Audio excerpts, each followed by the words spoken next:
Assalamualaikum warahmatullahi wabarakatuh.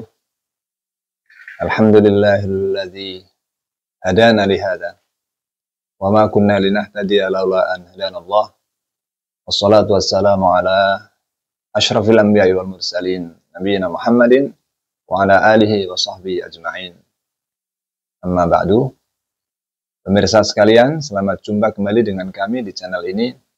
Semoga pemirsa sekalian senantiasa dalam keadaan sehat walafiat, selalu dilindungi oleh Allah dari segala hal-hal yang tidak baik, dan selalu diberi limpahan rahmat, nikmat, dan juga keberkahan oleh Allah Subhanahu wa Ta'ala. Pemirsa sekalian, pada kesempatan ini izinkan kami memberikan semacam pembahasan tentang hal-hal yang mungkin terkait dengan aktivitas seharian kita, agar apa yang kita lakukan itu selalu mengarah kepada kebaikan. Pada episode yang lalu, kita sudah membahas tentang posisi lisan sebagai nikmat Allah Subhanahu wa Ta'ala yang sangat luar biasa pentingnya dan vitalnya dalam kehidupan manusia. Dan untuk mensyukuri hal itu, kita dan manusia harus menggunakan lisan untuk hal-hal yang baik. Pada kesempatan ini, kami akan sedikit melanjutkan pembahasan seputar itu dengan topik yaitu kata-kata yang membawa pahala. Pemirsa sekalian, kita tahu bahwa di antara nikmat Allah yang cukup penting dalam tubuh kita, dan akhirnya menjadi semacam alat yang sangat vital dalam kehidupan kita, adalah kemampuan berbicara. Dengan lisan manusia bisa berbicara, bisa menyampaikan pesan, nasihat, bisa menyampaikan ilmu, dan juga perasaan, bisa menunjukkan kasih sayang, dan bisa juga menegakkan kebenaran. Jika lisan digunakan dengan baik dan benar, misalnya untuk kata-kata yang baik dan bermanfaat, maka ia akan menjadi sumber pahala yang luar biasa. Dan pada akhirnya akan membawa seseorang masuk ke surga Allah Subhanahu wa Ta'ala. Namun sebaliknya, lisan dan kata-kata yang buruk bisa juga akan menghantarkan seseorang menuju ke neraka jahanam. Wa na'udzubillahi min dzalik. Pemirsa sekalian, kita tahu bahwa perkataan yang baik itu adalah salah satu di antara ciri orang mukmin atau muslim. Dalam sebuah hadis Rasulullah SAW bersabda tentang apa ciri-ciri orang beriman itu. Dalam hadis sahih riwayat Bukhari dan Muslim dari sahabat Abu Hurairah radhiyallahu anhu, qala Nabi sallallahu alaihi wasallam, "Man kana yu'minu billahi wal yawmil akhir fala yu'dhi jarahu." Barang siapa yang beriman kepada Allah dan hari akhir, maka hendaklah dia tidak menyakiti tetangganya. Wa man kana yu'minu billahi wal yawmil akhir falyukrim dhaifahu. Dalam barang siapa yang beriman kepada Allah dan hari akhir, maka hendaklah dia menghormati tamunya. Wa man kana yu'minu billahi wal yawmil akhir falyaqul khairan aw liyasmut. Dan barang siapa yang beriman kepada Allah dan hari akhir, hendaklah ia senantiasa berkata yang baik, atau kalau tidak berkata yang baik, dia diam. Nah, ini hadis ini menjelaskan tentang ciri-ciri pokok seorang mukmin, khususnya terkait perilakunya kepada orang lain, yaitu tidak menyakiti tetangganya, jadi tidak menyakiti orang lain, juga senantiasa hormat kepada orang lain, dan ciri yang ketiga adalah menjaga lisannya untuk tidak berkata kecuali yang baik. Dan seandainya tidak mampu berkata yang baik, dia memilih diam. Hadis ini agak identik dengan hadis yang lain yang menyebutkan bahwa seorang muslim itu disebut muslim jika tidak membuat gangguan kepada orang lain, baik dengan lisannya maupun tangannya. Dalam hadis disebutkan, al-muslimu man salimal muslimuna min lisanihi wa yadihi. Rawahu Bukhari Muslim. Hadis ini diriwayatkan dari Abdullah bin Umar radhiyallahu anhu. Artinya, seorang muslim itu adalah orang yang orang-orang Islam lainnya selamat atau aman dari gangguan lisannya dan tangannya. Nah, artinya seorang muslim itu tidak melakukan dengan tindakan tangannya hal-hal yang bisa mengganggu orang lain. Juga tidak mengucapkan kata-kata yang dengan kata-kata itu bisa mengganggu atau menyakiti atau merugikan orang lain. Itu diantara ciri pokok seorang muslim sebagaimana disebutkan di dalam hadis sahih ini. Pemirsa sekalian, karena itu seorang muslim harus memanfaatkan lisannya, kemampuan bicara itu untuk hal-hal yang baik. Nah, kira-kira kata-kata apa yang bisa mengantarkan seseorang itu mendapat pahala dan akhirnya berpotensi untuk mendapatkan surga Allah dengan kata-kata itu? Kalau amal soleh banyak, dan itu sudah kita bahas pada episode yang lalu. Misalnya berkata perkataan yang baik, kemudian adalah mengajak kepada yang ma'ruf, mencegah kepada yang mungkar, kemudian menyampaikan dakwah dan ilmu pengetahuan kepada orang lain yang bermanfaat bagi kepentingan masyarakat dan umat manusia, kemudian membaca Al-Quran dan sebagainya, itu sudah kita sampaikan kemarin. Nah, pada kesempatan ini agak lebih spesifik, yaitu tentang apa kata-kata yang bisa membawa kita mendapatkan pahala atau mungkin pada akhirnya membawa kita ke surga. Rasulullah SAW dalam sebuah hadis bersabda, dari sahabat Abi Hurairah radhiyallahu anhu, Rasulullah SAW bersabda, innal abda la yatakallamu bil kalimati min ridwanillah la yulqi laha balan yarfa'uhu Allahu biha darajat. Artinya, sesungguhnya seorang hamba itu akan mengucapkan kata-kata yang diridhoi oleh Allah. Yang mungkin kata-kata itu termasuk kata-kata yang ringan atau remeh. Tetapi dengan kata-kata itu Allah akan mengangkatnya beberapa derajat. Nah, ini hadis ini menjelaskan bahwa seorang hamba mungkin akan mengatakan dengan kata-kata yang sederhana, yang ringan, tetapi Allah ridho terhadap kata-kata itu.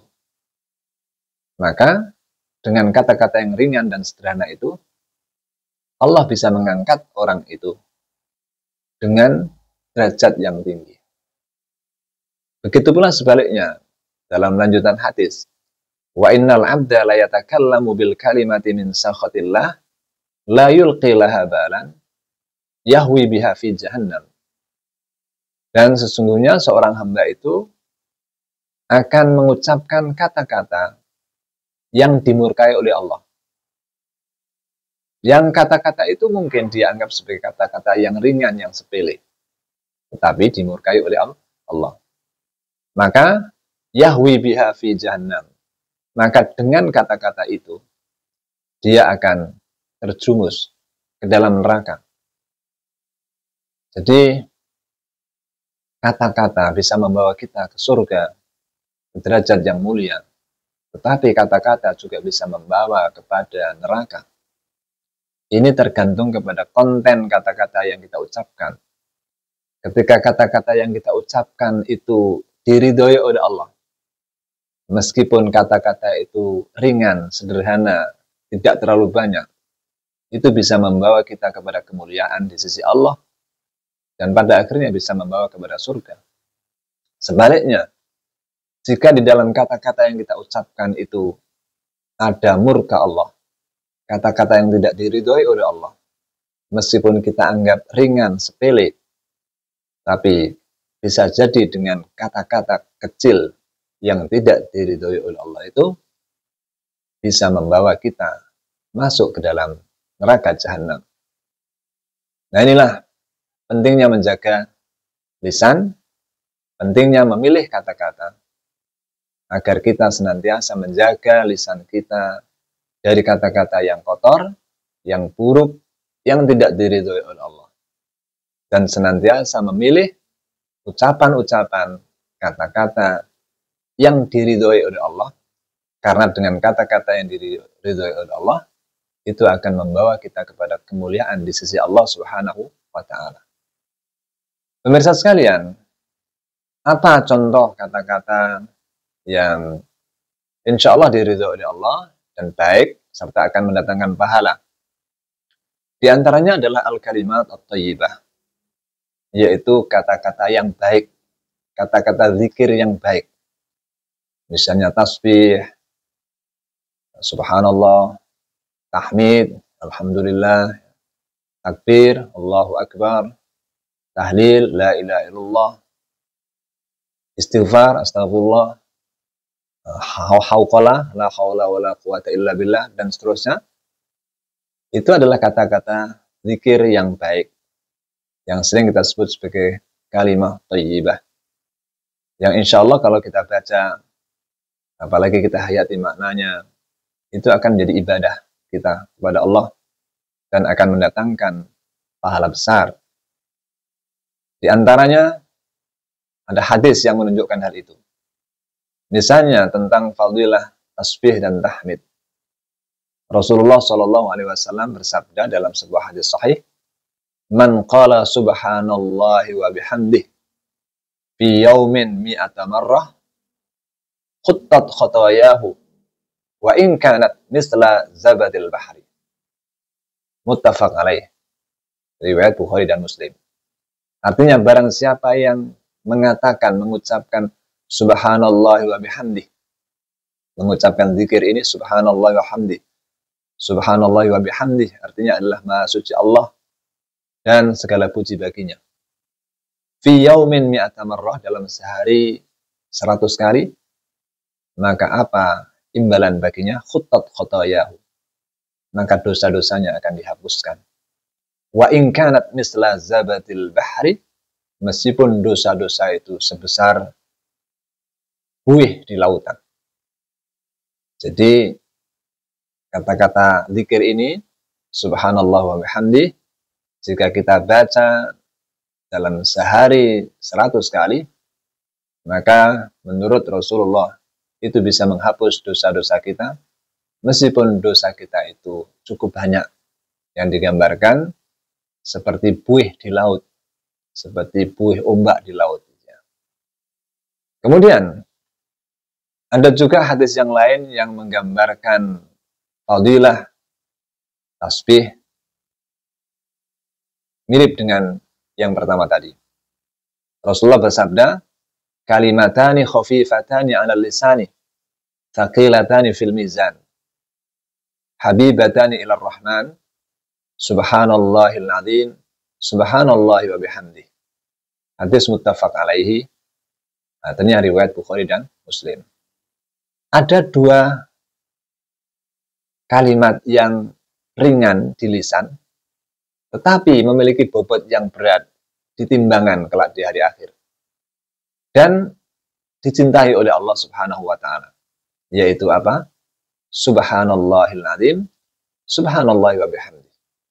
Dua kalimat zikir ini adalah yang ringan diucapkan, tetapi memiliki bobot yang berat dalam timbangan amal-amal nanti di hari akhir, dan termasuk dicintai oleh Rasulullah, yaitu subhanallahil azim, subhanallahi wa bihamdih. Subhanallahil azim artinya maha suci Allah yang maha agung, subhanallahi wa bihamdih, maha suci Allah dan segala puji baginya. Kemudian di antara kalimah-kalimah yang baik kata-kata yang baik yang akan membawa kepada surga adalah la haula wala quwata illa billah.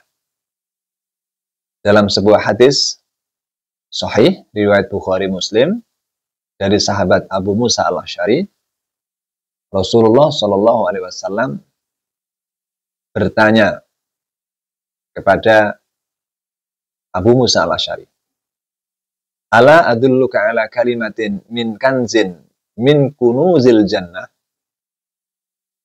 Maukah aku tunjukkan kepada kamu kalimat yang itu merupakan di antara perbendaharaan surga? Qultu, Abu Musa al-Asy'ari menjawab, bala ya Rasulullah. Siap ya Rasulullah. Mau. Ya. Kemudian Rasulullah menjawab, la haula wala quwata illa billah. Yaitu kalimat hauqalah. Ucapan zikir, la haula wala quwata illa billah. Yang artinya, tidak ada daya dan kekuatan kecuali dengan Allah. Maka kalimat zikir ini bisa membawa kita kepada surga Allah Subhanahu wa ta'ala. Pemirsa sekalian, begitu juga kalimat-kalimat zikir yang lain, baik tasbih, takbir, ya, tahmid, tahlil, semuanya itu juga kalimat-kalimat yang baik dan bisa mendatangkan pahala bagi yang mengucapkannya. Dalam sebuah hadis sahih riwayat Muslim dari sahabat Abu Dzar Al-Ghifari, diceritakan ada sekelompok sahabat Nabi yang termasuk kurang mampu, itu berkata kepada Nabi Muhammad SAW, ya Rasulullah, zahaba ahlud duthuri bil ujur. Ya Allah, orang-orang yang kaya itu memonopoli pahala. Karena yusalluna kama nusalli, karena mereka itu juga melakukan sholat, sebagaimana kami yang miskin ini melakukan sholat. Wa yasumuna kama nasum, mereka juga berpuasa sebagaimana kami berpuasa. Wa yatasaddaquna bi fuduli amwarihim, tetapi mereka bisa melakukan amalan yang kami tidak bisa, yaitu apa? Mereka masih bisa bersedekah dengan harta benda mereka, sementara kami yang miskin ini tidak bisa. Berarti mereka memonopoli pahala, dan kita tidak bisa mendapat pahala seperti mereka. Itulah gambaran keluhan dari sebagian sahabat Nabi yang kurang mampu ini. Tapi apa jawaban Rasulullah SAW? Awalaisa qad ja'alallahu lakum ma tasaddaqun. Bukankah Allah sudah membuatkan untuk kalian amalan-amalan yang mirip dengan sedekah? Atau yang dengan amalan itu kalian juga melakukan sedekah. Kemudian dijelaskan secara rinci oleh Rasulullah, inna bikulli tasbihatin sedekah. Sesungguhnya pada setiap ucapan tasbih, subhanallah, itu adalah sedekah. Wa kulli takbiratin sedekah, dan setiap ucapan takbir itu adalah sedekah. Allahu akbar. Wa kulli tahmidatin sedekah, dan setiap kalimat tahmid, alhamdulillah, itu adalah sedekah.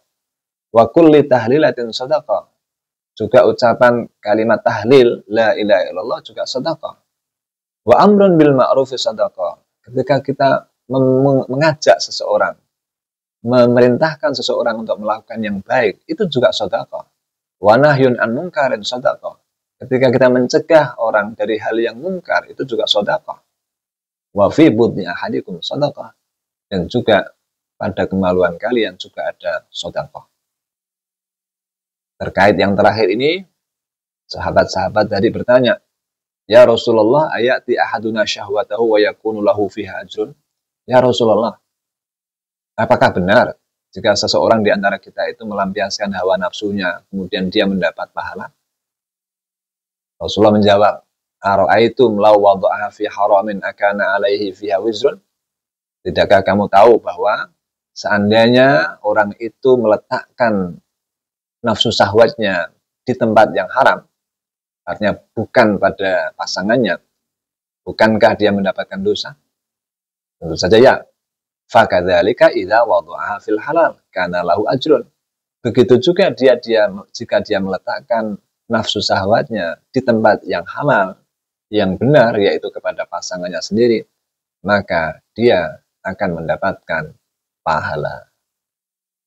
Nah, demikianlah pemirsa, beberapa contoh kata-kata, kalimah-kalimah thayyibah yang baik untuk kita ucapkan, yang akhirnya bisa mendatangkan pahala dari Allah Subhanahu wa taala dan bahkan berpotensi untuk mengantarkan kita kepada surga Allah Subhanahu wa taala. Mudah-mudahan pembahasan kali ini bermanfaat bagi kita semuanya dan mudah-mudahan kita menjadi orang mukmin muslim yang baik yang senantiasa mampu menjaga lisan dan tangan kita dari hal-hal yang baik dan senantiasa menggunakan nikmat itu untuk hal-hal yang baik. Aqulu qouli hadza wa astaghfirullah li wa lakum wal afu minkum. Wassalamualaikum warahmatullahi wabarakatuh.